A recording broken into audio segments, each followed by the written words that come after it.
So welcome everybody, good evening. I'm Gretchen Hockmeister, the Executive Director of the Hotchkiss Library of Sharon. I'm so happy to see you all here this evening. This is the last of our series of virtual book signings for the summer, but they've been so much fun and so popular, we've decided to continue them at least into the fall. So stay tuned for some more coming beginning in September. We're taking a break for a couple of weeks. I think most of you by now, after all these months, know how Zoom works. If you have any questions, let us know. But we're going to mute everybody while the Bildners are doing their presentation.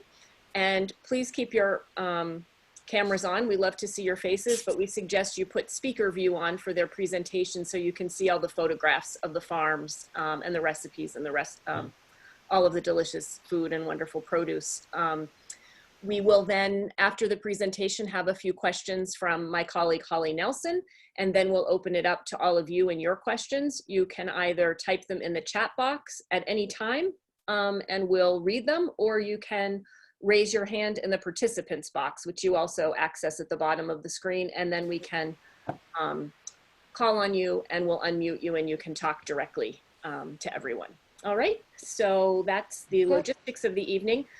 We do have copies of the book for sale, this beautiful book here, and we have signed book plates that the Bildners have sent to us. So if you have ordered one, we will contact you on Monday about how to pick it up at the library. And if you'd still like a copy, we have those available. So just email us, mention it in the chat box, or call us at the library tomorrow or Monday, and we can hook you up with a book. Great. So we're very pleased to have the authors of the beautiful Berkshires Farm Table Cookbook here with us this evening. Alyssa Spungen Bildner is a former lawyer, a journalist, and CEO of a perishable food manufacturing company, and she's also a professionally trained chef. Robert, her husband, is also a former lawyer who grew up in a food family and went on to found several companies that helped local farmers bring products to market. Alyssa is the writer of the couple, and Robert took the beautiful photos in the book, and they have lived in the Berkshires, I think, for over 35 years. So welcome. Thank you. That says a lot about our age. I'm Elisa Spungen Bildner. And Rob Bildner. And thank you, Gretchen and Holly, for the warm welcome. We're going to start with a brief video, about 2.5 minutes, that just gives you the scope of the book. So bear with us as I share our screen, and hopefully the technology will work. And here we go. Let's see how we go this. And in our new book, the Berkshires Farm Table Cookbook, you'll meet some of the remarkable farmers and chefs who play a heroic role in preserving the agricultural community of the area. That is, the Berkshire Hills of Western Massachusetts and neighboring New York, Vermont, and Connecticut. We tell the stories of 42 of them with personal profiles, striking photographs, and 125 kitchen-tested recipes highlighting fresh ingredients, all inspired by or created by these farmers and chefs. The story this book tells, and the recipes, offer a picture of small family farms that go well beyond this region. This area is a special place, attracting visitors from across the country. It's known for its homegrown food and farm-to-table tradition, as well as its world-class scenery and culture. The mission of our book, the Berkshires Farm Table Cookbook, is to highlight the people, places, and things that make this region so special, and the story of small family farms. The dedicated farmers and farm-to-table chefs we write about are committed to producing food that is tastier and healthier than what's often found in the supermarket by maintaining healthy soil and farming and producing food sustainably. And, as importantly, the meat farmers we interviewed are consistently concerned with treating their animals humanely. it's tough to do this work. The farmers we interviewed are motivated to farm for environmental, social, political, health, lifestyle, and even spiritual reasons, often sacrificing a comfortable living for their values. Who could foresee when we began our journey 4 years ago to write the Berkshires Farm Table Cookbook that its mission to inspire consumers to buy local would be more important than ever when it came out in May 2020. During this time and beyond, we need to support these hardworking and principled people. Our book, website, and Facebook page suggest ways you can buy their products even now. I'm Rob Bildner. And I'm Elisa Spungen Bildner. Our new cookbook, the Berkshires Farm Table Cookbook, sheds light on the farmers and the farms of the Berkshires of Western Massachusetts, Connecticut, and New York. Thanks so much.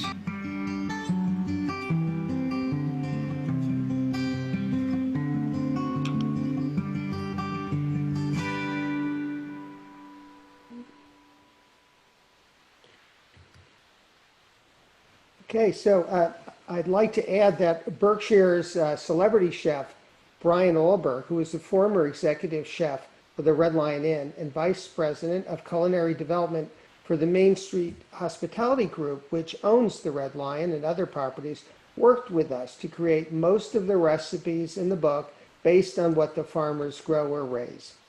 So first, a little background to add what you had already heard about us. We have been very full part-time residents of the Berkshires for over 35 years, first living in Otis and now in Beckett. While we both trained as lawyers, most of our professional career has been in the food business. I'm third generation, and our son Rafi, who graduated from Le Cordon Bleu before college, is a master artisanal pizza maker, currently doing a pop-up takeout in Kinderhook at Hotchkiss Farms under the Hilltown Hot Pies brand. And our son Ari ran a craft brewery and consults in the wine business, so they comprise the fourth generation.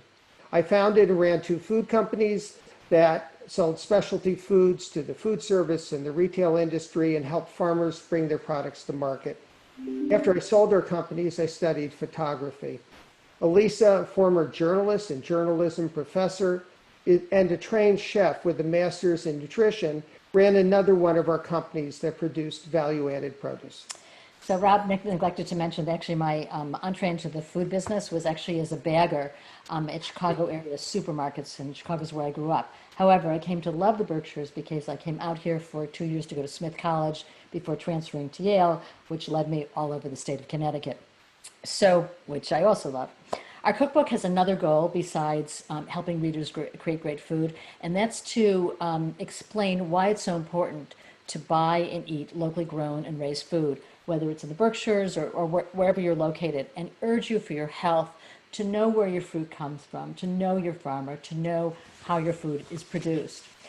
We're going to tell the stories of 4 farmers in this area. We picked some very close to where you live, or I think where most of the people here live, and that will give you insight into why we feel it's so important to buy local and sustainable or organic, and why you should support family farms that operate according to these principles. First, just a quick note on how we ended up writing the book, a little backstory.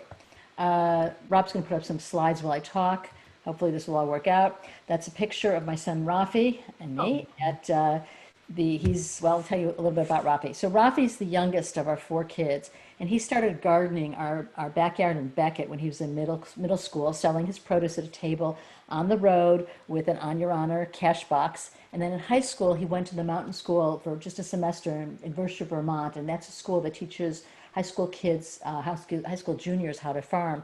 Came back, and for the next 2 summers turned, I'm looking at it right now, our backyard into October Mountain Farm, which was an intensively cultivated and sustainable half-acre of lettuce, tomatoes, and far more exotic veggies, selling them all over, including at the farmers market that Rob showed in the picture, in West Stockbridge, Great Barrington, all over.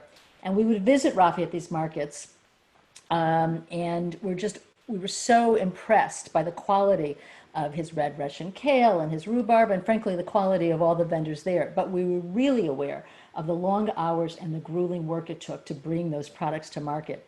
And we know it wasn't just Rafi, it was the other farmers as well.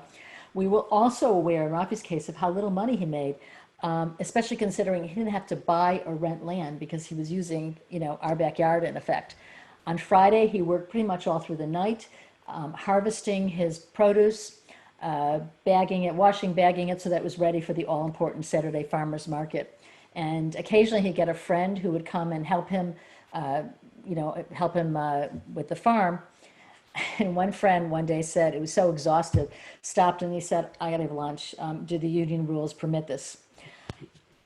So at the markets, we met local farmers, and we were moved by stories of how they came to farm and their challenges, their commitment to the soil, to the environment, to producing clean, healthy food, and of course, food that tastes great. As one farmer we interviewed, Amelia Conklin of Skyview Farms in Sheffield, put it, anybody that's eaten a carrot that's fresh and local and grown organic or sustainably versus a carrot that's traveled 1,200 miles to get here knows the taste is just so different. So we thought a cookbook based on what Berkshire farmers grow and raise would offer one way to support them. They're farmers who are often hidden from view, who may not intersect with our own lives, but they're people who bring us food they lovingly produce, and most of the time at great financial sacrifice. So Elisa grabbed her MacBook Pro, I grabbed my Nikon camera and digital recorder, and we traipsed the relatively untraveled roads of the Berkshires, visiting farmers as they were harvesting their watercress and feeding their pigs. So I'm going to start with the story of Indian Line Farm. Indian Line is in South Vermont, and our recipes are inspired by the ingredients that are grown or raised by these farmers. So some of the recipes that, there's a picture of, I don't know if it's That's Elizabeth. Is it Elizabeth? That's Elizabeth King, the farmer. Yeah, at Indian Line. But some of the recipes that were inspired by her farm, and she owns it along with her husband, Al Thorpe, taco salad, roasted garlic tomato soup, Brussels sprouts with smoked almond butter, celery root soup and Granny Smith apples, celery root puree. So Indian Line sits on a mile-wide strip of fertile land that the Housatonic Indians reserved for themselves in 1724. The farm itself takes up 17 acres of this particular tract, and Elizabeth says, quote, "We're proud of this heritage. We embrace the legacy of stewarding this land." For her, that translates to, and she says this on the farm's website, nourishing ourselves, our soil, our community. Elizabeth and Al, although I should mention, Al works a lot of the week off premises. And one of the things that we should mention is that I'd say almost all farmers, and or at least one of a couple, if there are two farmers, needs to work off premises in order to make it for these small family farms. So Elizabeth follows and Al follows sustainable organic practices. They're certified naturally grown, which is an alternative to the USDA organic certification. And just a quick word on certifications, which can be incredibly confusing. So like Elizabeth, so many farmers we spoke to talked about how they're sustainable. And while only some of them, and relatively few, are actually certified organic. Sustainable farming doesn't refer to a certification, but its practices often encompass organic growing or not, whether certified or not. Farming sustainably works to maintain the Earth's resources, and that's in huge contrast to big ag, which are huge farms. They usually there's one or two crops only raised over and over again on the same soil, often soybeans, often corn, and using a lot of chemical pesticides and fertilizers that damage the soil, the environment, and frankly, the climate. And this is what mostly we are eating. Some small farmers describe what they do as regenerative agriculture, which means that they take carbon from the atmosphere, which is good for climate, and put more and more, as much as possible, into the soil. So back to the Indian Line backstory. So neither Elizabeth or Al grew up farming. Elizabeth grew up in suburban Colorado and Texas. She was the daughter of an Episcopal priest. Al grew up in Rhode Island, bent on being an engineer, and his first job was in Washington State. And they serendipitously met while temping at a CSA farm in Great Barrington. He had been inspired by the writings of environmental activist and agricultural activist Wendell Berry. She had been working for Witness for Peace in Guatemala for some time. And Elizabeth says when they got the opportunity to get Indian Line, and that's a complicated story, She felt immediately connected to the land. And it's a connection, she says, that she still feels after all these years. And Elizabeth and Al have been farming since 1997, taking off 1 year in 2016 for a sabbatical, during which they planted soil building cover crops to make it through the year until they came back. So I'm going to end with this. I'm about to commit a journalistic no-no, which is to tell you probably the most important thing about Indian Line, and it's sort of at the end of the story. But the idea of the CSA, community-supported agriculture, was born on the dining room table of the farmhouse at Indian Line. And it's the brainchild, and Elizabeth is very quick to say this, of the farmer's former owner, Robin Van N, who sadly passed away at an early age. And you might want to check out the definition of a CSA on the Indian Line website, because honestly, it's probably the best definition of a CSA around, and there's gorgeous pictures of the farm. Elizabeth's commitment, though, to community goes beyond nourishing her family, nourishing her CSA family. She's really concerned about the future of farmers in this area. And she started in the larger South County, Berkshire South County region, a farmers' social group modeled after the old New England Granges. The next farm we're going to discuss is a farm that many of you may know, the Houdin Farm. And I'm going to show a photo of our farmer here. And this is Bruce Houdin, checking his corn, tasting his corn for quality. I was there very early one morning and had a wonderful photography session following him along. And he's an extraordinary person. What Houdin Farm grows inspired recipes in our cookbook, such as sweet corn pancakes, chilled sweet corn soup, which was just featured in the Guido's newsletter, by the way, corn and mushroom conserva. And there's also a recipe for pumpkin bread, which is another one of the products grown by Houdin. The draw of his family farm in Sheffield was overwhelming for Bruce, who had been living in New Hampshire and Vermont for 30 years, running a bed and breakfast and a graphics art business. He started thinking about his father, John, who began growing pumpkins in the 40s, and who Bruce says did for pumpkins what Henry Ford did for cars, developing in the 70s what became the industry standard, the Houdin pumpkin. Bruce's father passed away at the age of 88 and 97 while chasing heifers in the field.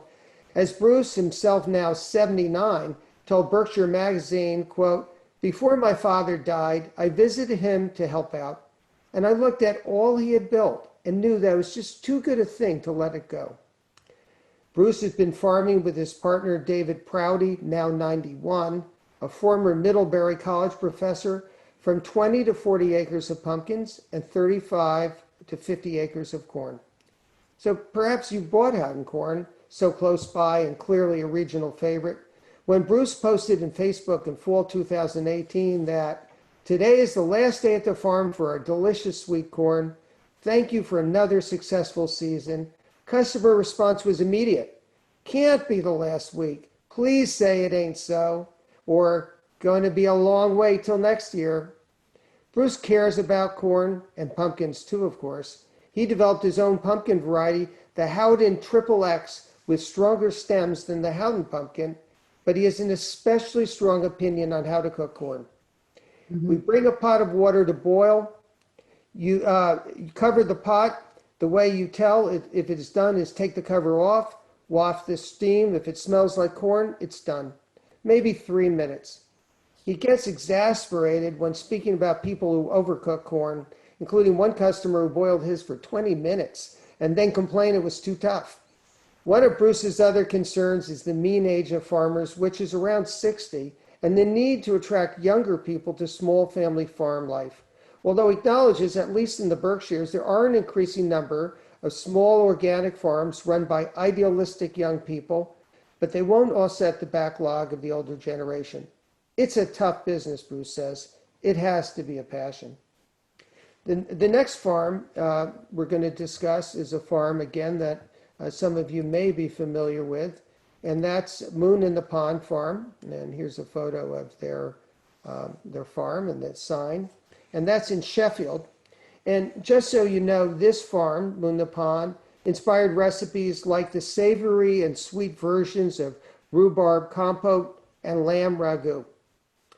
Farmer Dominic Palumbo hasn't stopped loving the idea of farming ever since he was a 7-year-old cultivating seeds in his basement. In 1991, he began Moon in the Pond, accessed off a dirt road in the southern part of the county near the Appalachian Trail.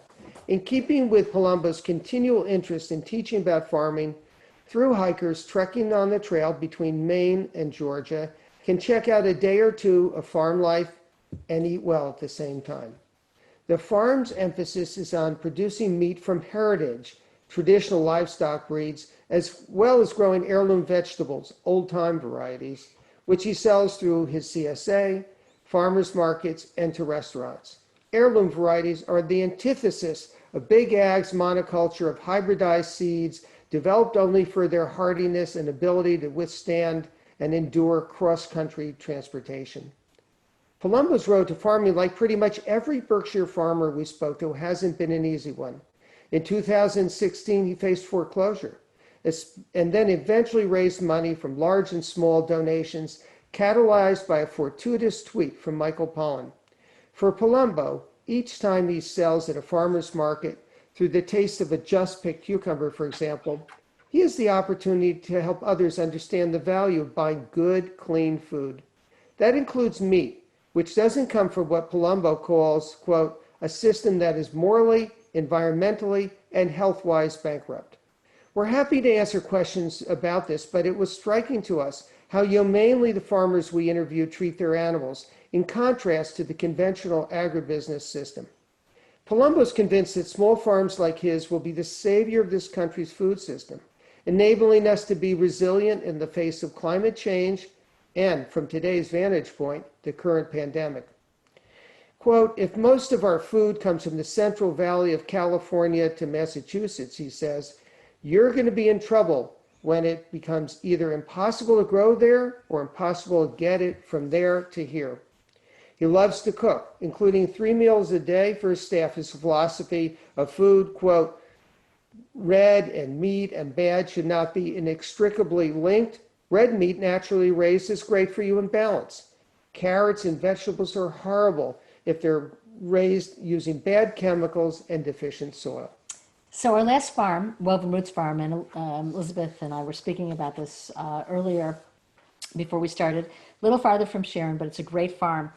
Woven Roots inspired one of our favorite recipes, carrot soup with sage and mint. And I have to say, I've been cooking all day with Woven Roots, actually not carrots, they're my refrigerator, but Woven Roots tomatoes, which are extraordinary as well. So we tasted our first, but to the carrots. We tasted our first Woven Roots carrots a number of years ago on our first visit to the farm. And the owner, Jen Salonetti, Yep. with her husband, Pete Salonetti, and the farm is in Tyringham, Massachusetts. Rob's going to put up another slide. Pulled a bunch of carrots out of the ground, and then a bunch out of the ground, and handed us a single stalk. There's Jen Salonetti.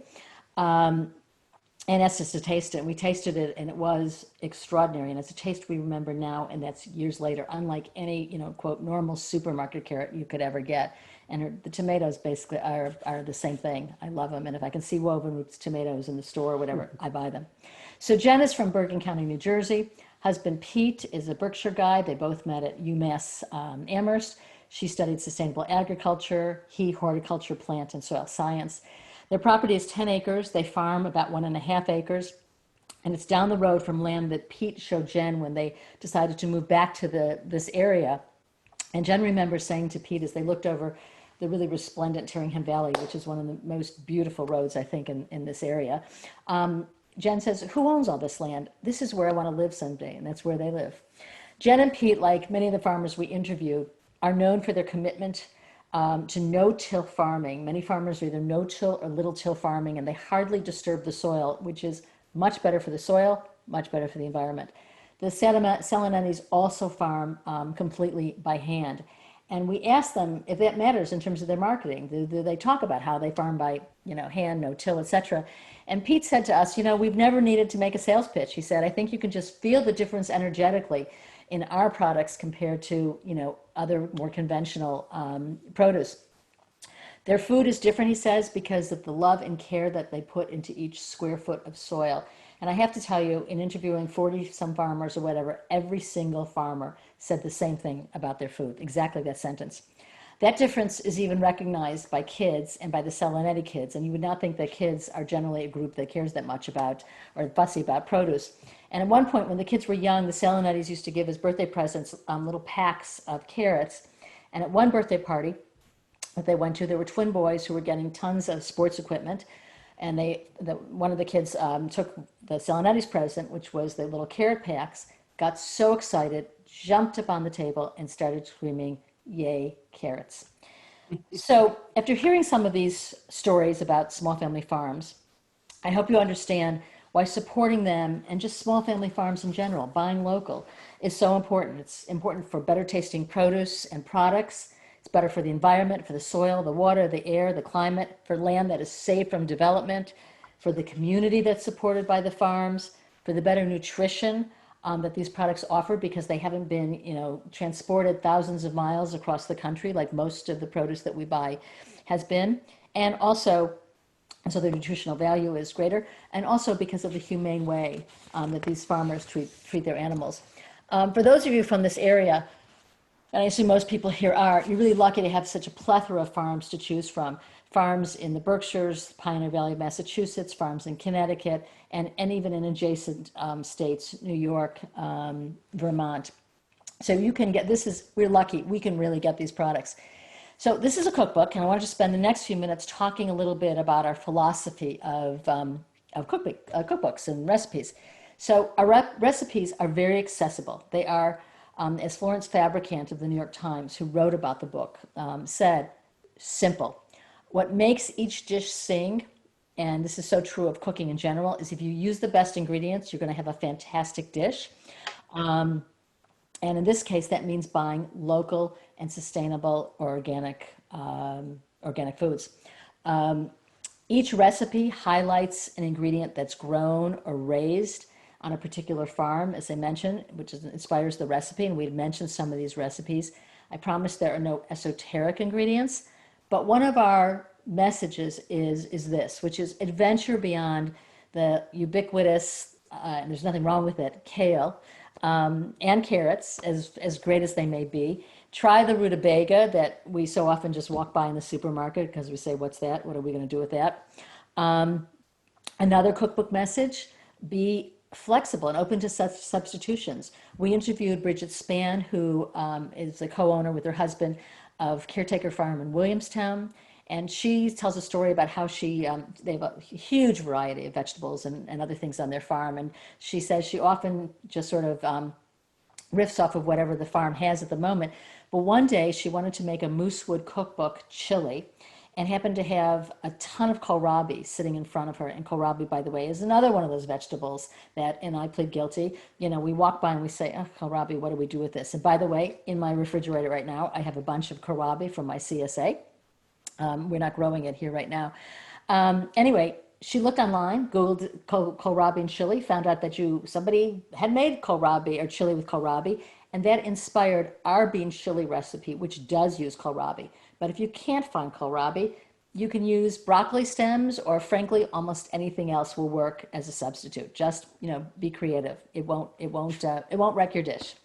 I'd like to end with an observation from meat farmer Will Conklin, who's married to Amelia Conklin, who Rob quoted earlier on the subject of carrots. They own Skyview Farm in Sheffield. Will explains that there are many studies that say that one's experience with food is directly related to the context in which one experiences it. So we often think of this as the restaurant experience and how that influences our meal. But he says this really translates just as easily to using local food. He said, I want to get his quote exactly.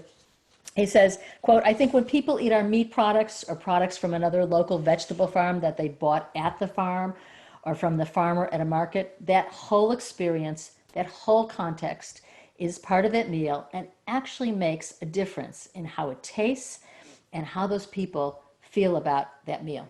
So you can learn more about our book, about the farmers, about our recipes, about our region by checking out our website, berkshiresandbeyond.com, and that also can connect you to our Facebook and Instagram, on which we're quite active. We're really keeping up to date with what our farmers and our farm-to-table chefs are doing. And at this point, Holly and Gretchen, we'd love to take some questions. Enough talking from us. We're happy to Thank you. talk with all of you. Thank you Thank so you. much. No, well, thank you for the fairly broad overview of the book. I mean, it's not that big a book, but it's jam-packed with information and ideas, both philosophical and practical. And I had a tough time deciding whether to focus more on the stories of the farmers or the food that they created. So I applaud the array of stuff that you could use to convey your message, which I think is pretty impressive. Thank you. So just a couple of questions, and then I suspect our audience, people that are joining us, may have some questions. One is,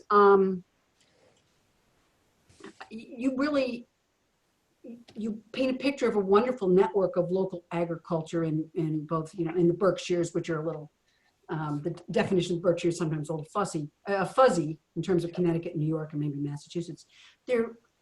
I'm assuming that this is part of a national. These kind of networks are being created around the country. I mean, we're blessed here with this great soil thanks to the glaciers and the fact that too much of it hasn't been overdone. The small fields make them a little less productive even if you're putting a lot of chemicals on them.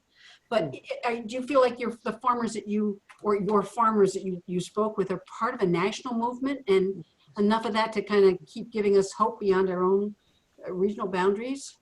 Sure. Yeah, it's a great question. And we've had the privilege during the last few months since the book was launched to do these virtual book talks around the country. And we've spoken in Iowa and Kansas and Portland and Seattle. And it's been very interesting because our message, though it stems from our region, is resonating across the country. And there are networks of local farmers throughout our country.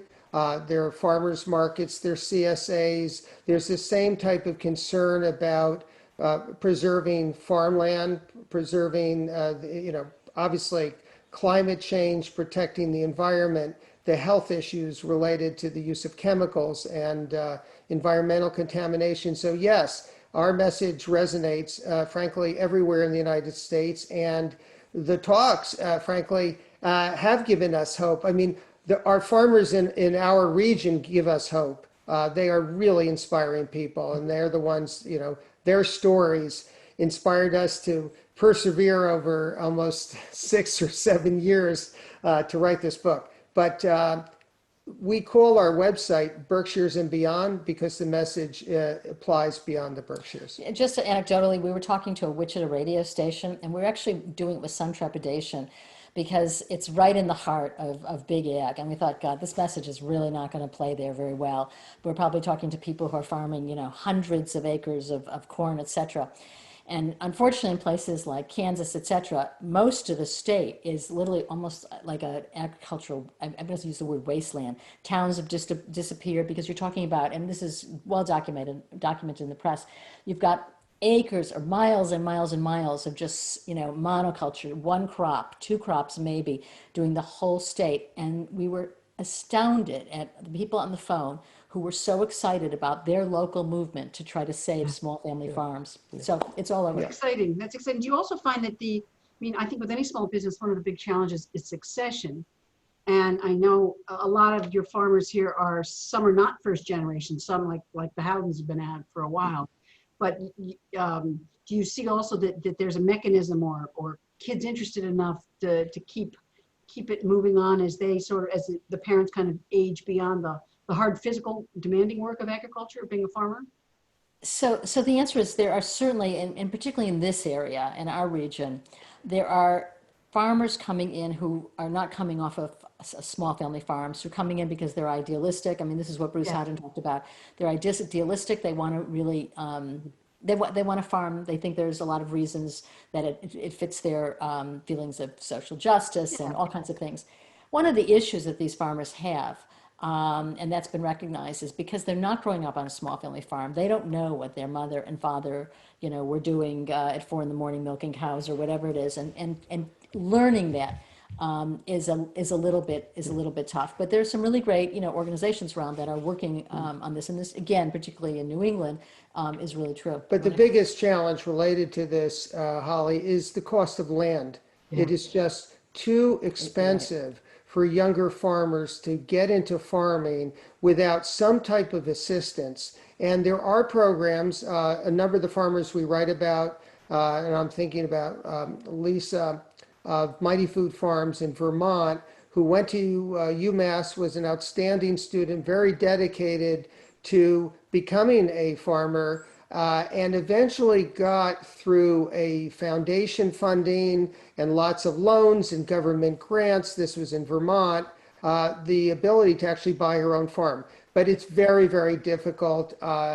We were told by, I think, Sean Stanton, actually, I think Sean Stanton was the one who told us, North Plain Farm and Blue Hill Farm. And he farms for, the noted restaurateur, Dan Barber. Sean was able to he made a pretty good deal with Dan Barber's family to utilize that family farm and basically supply half of what Dan Barber uses for his restaurants. And Sean has been able to cobble together pieces of land throughout the Berkshires, a lot of the time just leasing because it's too expensive to buy. So that is definitely a big obstacle. There are government programs that, agricultural preservation restrictions that allow farmers to get some money so they don't develop the property. But anyway, we'll just highlight it. It's a big issue. It's very tough. And the problem is when you rent land, you have very little incentive to upgrade the land and put in, infrastructure because you're not going to get it back.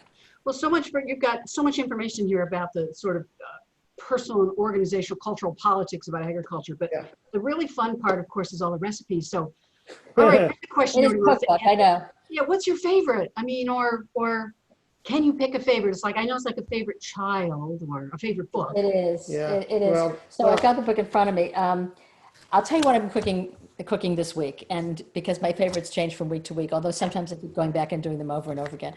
I get a little boring, and I'm afraid my kids and rest are going to say, really, can you make something new? Can you use another book? That fabulous thing again, right? that again. Yeah. But I'm making Einkorn Risotto, which is from einkorn grain, which is from the Pioneer Valley, a little bit out of our region, but it's a great grain, an ancient grain. Making roasted garlic tomato soup. Again, I'd mentioned the woven roots tomatoes. Making chocolate ganache and some, which is based on Houdin Farm dairy products. Again, using we haven't talked about dairies, but using really the freshest dairy makes such a difference. Making farm brownies, which is from Hawthorne Valley. Yeah, and I'll just add that the Einkorn Risotto was inspired by Chez Nous, one of our favorite restaurants in Lee, Rachel Portnoy and her husband Frank. This is a recipe we ate when our customers loved it and are really trying to promote this grain of einkorn. But our favorites change. I mean, I think a year kind of an always favorite, but particularly in seasons, is our chilled melon soup, inspired by Dave's melons. Dave Levitt, we call him the melon whisperer. He's growing melons right now in Cheshire. It's cantaloupe and honeydew that's kind of mixed up in a blender with mint on top. It's a very refreshing, delicious soup, and frankly, everybody we've tasted it enjoys it. And I'm making, because I like cooking from our book too, I'm making our eggplant and mozzarella tower, which was inspired, I believe, by Dick and Crane's farm, Holiday Brook Farm in Lanesboro. I'm going to just do one thing, and if it's okay with you, Gretchen and Holly, and if Liz Baer, if she's still on, there she is, and if you can unmute her, I don't know if you can do that, or Liz, can you unmute yourself?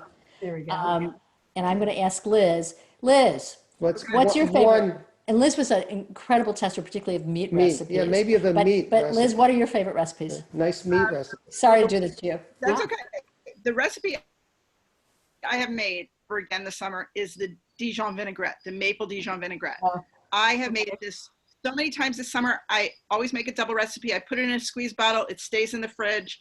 It's phenomenal. But meat recipes, you mentioned the taco salad. That was really surprising because the dressing is a yogurt and maple dressing, and it works so beautifully with this taco salad. It was really surprising.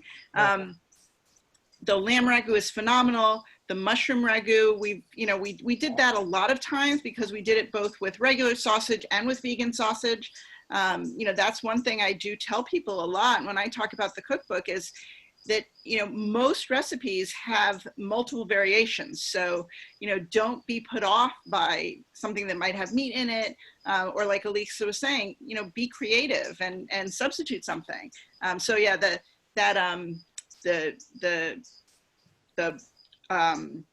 what are those beans, those local beans? Remember that one? Oh, local bean from Prairie Rail. Very, very well. Which Yeah. seems so simple. And I'm a teacher. That's what I do during the day. And I had made this huge pot of beans and my husband and I couldn't eat the whole thing. I brought it into school to the lunchroom. I mean, all my faculty, colleagues, they were thrilled. Yeah. And I said, this is great. This is a great recipe. We actually have to give a shout out to the Lenox High School faculty, which were additional recipe testers from Liz's leftovers from her cookbook testing. And her husband, Hank Yeah. Naiman. Great.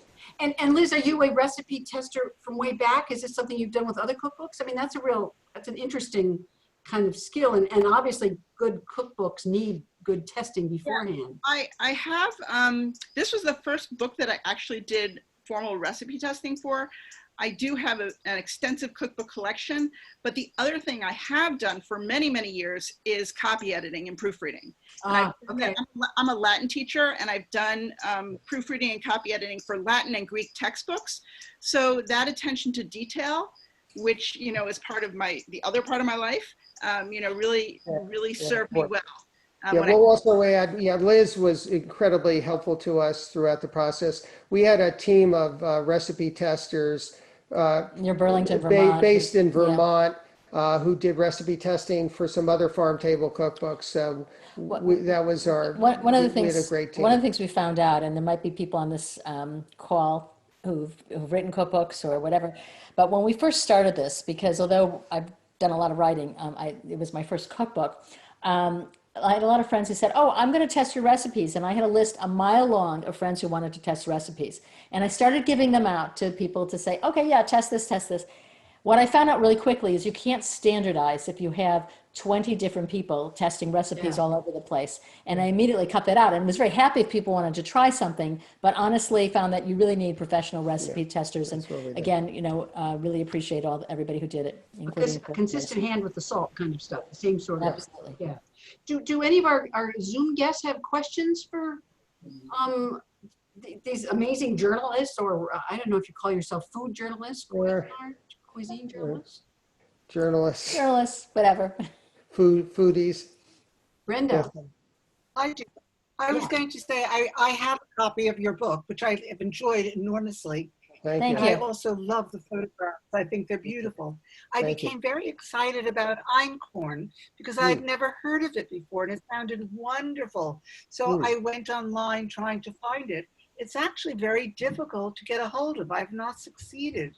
Okay. Tell me where or more Yes. about- Sure. Great question. So in the Pioneer Valley, I'm going to, hold on, I'm going to look it up. If I can't find it, put my hand on it really quickly. I think I mentioned in the book, and if it's not in the book, then it's been If you edited wouldn't out. mind, Brenda, you could just contact us I'll through. make sure I get it to you. Send I it can find it out too. We have the answer. There is a supplier who's based in the Pioneer Valley who specializes in heritage grains. So Brenda, if you just send us a question, or we can send it to Holly and she can send it to you. Absolutely, I'll We'll get give to you. you. We'll Okay, give you I the will, link. because I love experimenting with grains that I've not used Okay, before got it. and just comparing. It's fun. I have one other question, and then I'll. Oh, wait, Brenda, we My actually other have an question- answer for you. We have. It's the Oh, good. Heritage Wheat. It's the Heritage Wheat. It's in the book. The Heritage Wheat Conservancy in the Pioneer Valley, and I will double check the exact website for you. But that's where I get mine. And But it's on page 156 of your book, Brenda. If you look at it, Okay. it's got the website listed, and that's where you can I'm find actually it. going to pull it up while Oh we're yeah, speaking. Gretchen already sent it to you. Oh, okay, Gretchen. great. You're faster than I am. Okay, great. Librarians. I forgot. I'm doing the library. If I may, was that a lot of the small farms supply some of the restaurants, the area and other things. Because of the pandemic, which is all very recent and probably has happened since your book came out, how has it affected the farmer? Yeah, it's a great question. It was really extraordinary for us, as for all of us, obviously, as the pandemic unfolded. We stayed in touch with the farmers and the restaurants throughout. Essentially, those who were supplying the retailers obviously have done quite well because everybody's been cooking at home. And the restaurants have been the problem, those who supply restaurants. Many of the farmers really improved their own farm stands and are doing really blockbuster business. For example, I can think of many, High Lawn Farm just built their own little farm store. As an example, North Plain Farm, Cricket Creek Farm, many of our farmers are becoming, stores really for customers. So that business has really grown.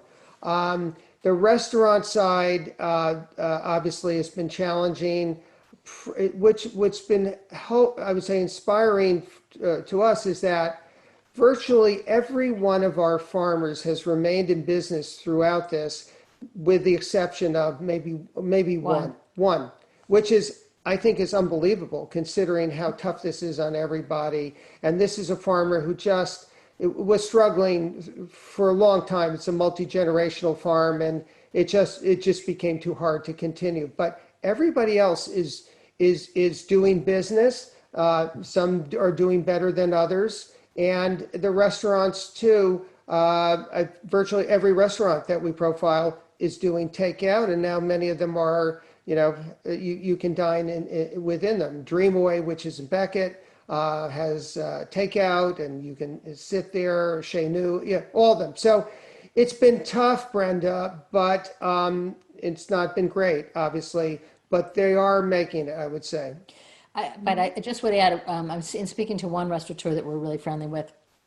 She was saying to us that she really appreciates the takeout business. She's been, she's pivoted well, and as I think pretty much everyone has, but the money received from takeout it's really limited compared to the normal restaurant income.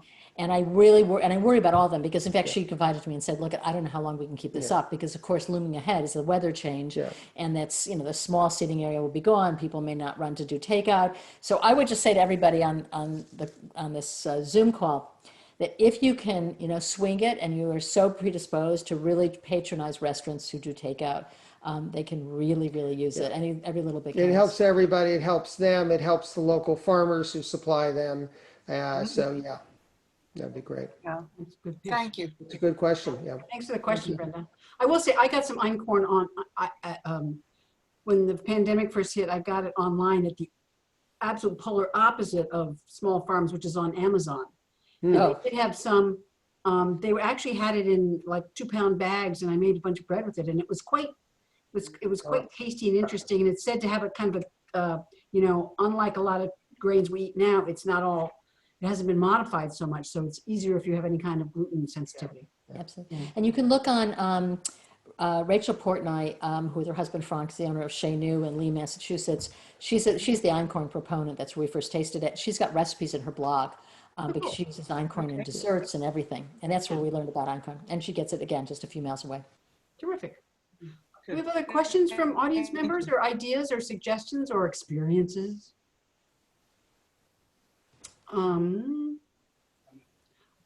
I guess just one of the things I was wondering about is you have so many wonderful farms in here. There were perhaps a lot of you couldn't get everybody in here, right? There's probably other farms as well. Right. Maybe a volume 2 in the works. Well, it wasn't the most scientific approach to including the farms we did.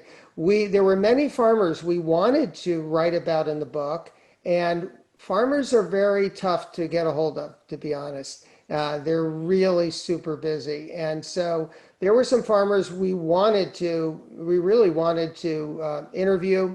I wanted to photograph, but it was really hard for them to return the calls, or they would tell us, call me back, and it just didn't happen. So at some point we decided, we had 42. The publisher, which is Countryman, which is Vision WW Nord's, a wonderful publisher, and our editor said, time to stop.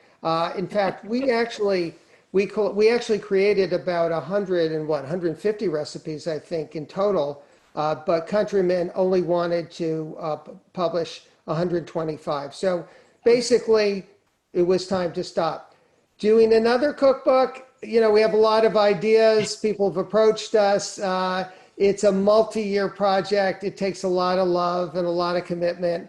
We're certainly, I think, we could do it much better and much more efficiently, but I'm not sure I see that in our future. We just want to get this word out. This is a very important message, the message of buy local, know your farmer. And so that's how we want to spend our time, certainly over this next year, and hopefully maybe even into next spring and summer, when hopefully we might be able to start meeting in person and really getting the word out even more. So I think for now, or certainly over this year, we'll stay with what we've got and try to get out the word and sell more books and get the message going. I'm going to add something, just if it's okay, just about the sort of the recipe part of it and the cooking issue. So although we've spoken about recipes that devolve around tomatoes and the kinds of things we see in farmers markets right now, just several points I want to make. One is that all the farmers that we spoke to have really worked at moving their shoulder seasons far, far into the year. So these farmers are farming now, starting, let's say, mid-spring, coming all the way around to almost January. The CSA that we're in goes through November. So you can buy local much longer than you might think. Secondly, the recipes can be used year round. There's no issue with that. The only thing I would say is, when you go shopping, if you see something that's local, see if you can sub in locals. You can't always do it. And one of the frustrations of one of the restaurateurs we spoke to was that he buys local, but come around November, it gets really tough for him. And I get it. You can't buy local, and there's things that aren't local in November, no matter what you do. But you can, the recipes are easily made year round. And the third thing I'm going to say is just sort of explain the kind of like thought process that goes through my head when I'm shopping. So aside from my CSA, and aside from the fact we have an extensive now garden, not quite a farm in our backyard. So we do have a lot of things at our disposal. But I was at a store just today, mask on, the whole thing. And I was buying tomatoes for this tomato soup because they didn't have enough from our garden, because our tomatoes have not been as plentiful as we wanted this year. There were many, many tomatoes to choose from. So I literally looked at the origin of every single tomato that was offered and ended up buying the Woven Roots tomatoes, and then another farm in Stephentown, New York. I bought a huge amount of heirloom tomatoes because I want to support heirloom, because those varieties are varieties that would otherwise be lost if we're not supporting them. These are like the original, hybridized tomatoes. And I haven't finished making the soup, but I can guarantee you that soup is going to be much better than if I just went and picked, what some of the more tasteless tomatoes. Many of them are still imported even now. And I'm actually surprised, but you will see the panoply of origins from local all the way to, halfway across the world even now. And that's one of our message is, when we go into stores, we should be asking the produce managers, where does your produce come from? We should encourage them to buy local. And I'm happy to say that many people who have been listening to us, reading the book, have told us they've changed the way they shop and the way they eat. And that's very gratifying. Yeah, no, it's impressive. So even some of the bigger chains or small chains will feature some local stuff, which is terrific. Great. Right. And the local grocery stores, the LeBon's in Salisbury, is that's where you always find Houdin corn, which is kind of nice. Yeah, yes. Great. And Monique in our audience asked if there was any way to get CSA box delivery or pickup. She says sometimes CSA involvement is very time intensive. She just wanted to It's a very good question. There are websites that will tell you all of your local CSAs, and you can just literally go from CSA farm to farm, and you'll see some of them will do a lot of different pickup options or even delivery options. Can't tell you offhand. Well, there is somebody who is delivering food, locally grown food, once a week, and that's Roots Rising. Roots Rising is two young people in Pittsfield. Basically, they started the Pittsfield Farmers Market, and if you go on their website every Monday, They have a virtual farmers market. They won't deliver to Lincoln. I'm not, I think you'd have to find out how far they deliver. We, by the way, donated a number of our cookbooks to them. And if you buy our book at Roots Rising, they will donate $30 to help a family of who is having economic problems buy their locally grown food. So that's one that we know of that actually delivers, again, once a week. It's a virtual farmers market, but I don't know how, I don't know if they go into There's Connecticut. 2 websites, Oh, yeah. localharvest.org and farmstanding.com, which is a brand new one. And I don't really know the backstory behind it, but it's pretty new. Both of those are good websites to check out for local CSAs. And you can, again, just sort of plow through and see if there's one that will deliver or whatever. It's a great question. We'll do some research and we'll post the answer when we come up with the answer. I think it's a good thing to know. Yeah, and the Roots Rising, they do work with youth development, which is part of it. It circles back to the stuff we were talking about earlier, which is getting. Yeah, we didn't really speak a lot about it, but their mission involves social justice and dealing with the whole issue of accessibility to locally grown food, which is something that we do write about. It's something a number of our farmers are concerned about. Hawthorne Valley Farm in New York actually has a market in Hudson that makes their foods available to those who can't afford under normal circumstances locally grown food. So it's definitely a very important issue. We shouldn't bypass it. It's something that we're concerned about. I don't know if you know Rocksteady Farm. It's in Millerton. It's just over the border, and they've got a big CSA, which I'm just up the road from them, and I couldn't get into it this year because the shares were all gone, which was good for them. Yes. But they do a lot of work around healthy food and food justice, and it's yes. it's cool stuff. Yeah. It all comes with the carrots, which is kind of nice. Yeah. I think Monique has a question. Okay. Yes. Oh, I was just going to add in, like, I totally support your message and I love it. And I think it's great. And I really like some of your suggestions, like talking to the produce manager, because my first thought was, Le Bon's has Houdin corn, and some of the supermarkets have Sky Farm greens. What I found, I joined Indian Line CSA in the past. It was wonderful, but you had to pick up Tuesday and Thursday between 2 and 4, and it was about 30 minutes from my house, and then you had to go in the shop and fill your bag, then you could go out in the field and get stuff. It was all amazing food. I loved it. But it was a big commitment. Didn't quite fit. And how to get that balance of the ease of the supermarket shopping with the quality. And I guess I was wondering how much some of them are using the digital world, because I have found during the pandemic, there are 1 or 2 farms that I'm on email contact with, and I've been able to place orders and I go and pick them up curbside, and they did Wi-Fi credit card, and that is so helpful. So, potentially a partnership, as you think of how people could help, of technology with the farmers. I happen to be a member of a CSA in another country, in England, and my farm is extremely high tech. Wow. And the ability of, they're also quite big, but to be able to see what they have and deliver and pause my delivery and get it delivered and everything. So I get this amazing local delicious stuff, but with a lot of ease as the consumer. And so that's what comes to mind, is how to make the access easier for people. That's a wonderful point. Yeah, that's Fantastic really point. interesting, Monique. And I'm thinking of our 42 farmers, and some of them are a little more sophisticated, but nobody, I think, is at the point that you're discussing. I think it's a great idea. Well, something like UMass or something, if they have a program with students, how could you partner them? Because Whippoorwill Farm locally does a lot of email and digital payment, and like ease of doing business, having that is kind of incredible. I'm smiling because, I said earlier, it was hard to get many of the farmers to call us back on the telephone.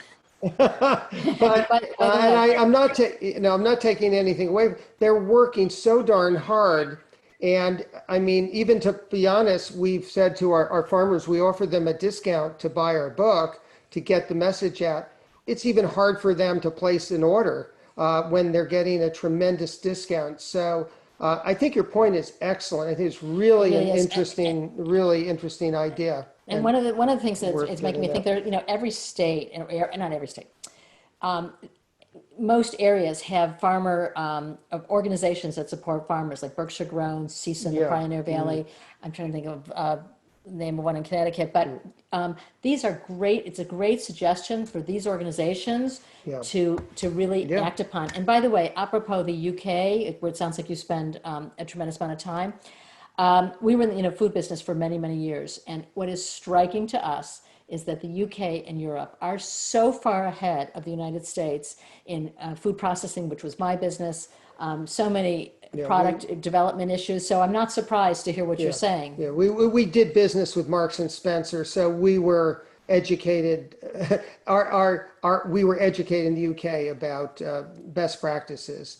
But that's a really Great suggestion. great suggestion. I'm actually very excited Okay. about that and want to pursue it and even do a little research about it. I'll Because send you're you- right. I'll send you the website of the farm that I'm a member love of. Oh, it. That thank would be you. great. Yeah, that'd be great because, we're members of Woven Roots. We have the same issue, every Saturday at 11:30. All of a sudden, Oh my God, we we're gonna have pick up a to CSA. jump into a Whoa. car and they're not that far from us. But yeah, it is not the most convenient. So it's, And now that we're home all the time, you can at least do it. Yeah. Many summers you might not be around on a Saturday. exactly. Yeah, no, great point. Thank you for bringing Thank that you. up. That's really interesting. Well, this is a terrific exchange of ideas and concepts and thoughts, and it's a long, not to say long road to hoe, but it's a long struggle that you've gotten us drawn into. But it's really nice to hear all the positive aspects of it that you see ahead and ways to integrate it more into our regular everyday life. We can just, I guess our time is really up. If there were just any other short questions, anybody is welcome to. Otherwise, we will thank you all for all the Yeah, work. and honestly, feel free to contact us, or if another thought comes up, Absolutely. you can contact us at berkshiresandbeyond.com. We always send a wrap up out to everybody that comes to these, so I'll make sure I include that in there. Wonderful, yeah. Thank you so much. Really, Sure, Holly, it's a wonderful book Thank to you, buy everybody. as a gift, a Christmas gift. That's right. You could Don't give it forget, to we have copies at the library. Somebody texted who had to leave, but who wanted a book. We do have copies. And I'll just put a shout out to Indian Line Farm. If anybody lives in the northern part of our region, it's not such a far drive. It is far from Sharon. I was a member as well. I've been in 4 different CSAs in the last 30 years. Wow. And that's a beautiful one. And they're so committed, as you said. And I used to go there when my kids were small, and it would be an outing, You know what, and I'll mention that we're actually going to be on a panel with Elizabeth and Jess from Roots Rising on September 14th. That's sponsored by the Mount in Lenox. There's going to be a virtual presentation about some of these issues. Of course, everybody's invited to join us, but we'll actually have It'll be more on the Elizabeth social justice. on the panel as a farmer, as well as Jess, who's more of a social food justice activist. So I think it'll be an interesting panel. Everybody's invited.